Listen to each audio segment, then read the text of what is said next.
The first exercise is the row.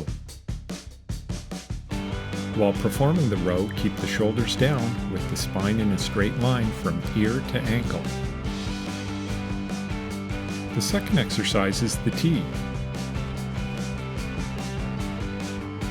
Keep the elbows straight and pull from between the shoulder blades.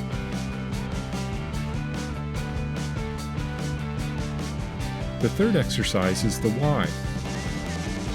Avoid shrugging the shoulders when raising the arms. Control the movement throughout the entire exercise. The final exercise is the overhead press. This is a great exercise for retraining the proper movement pattern for overhead reaching and lifting. Try these exercises today.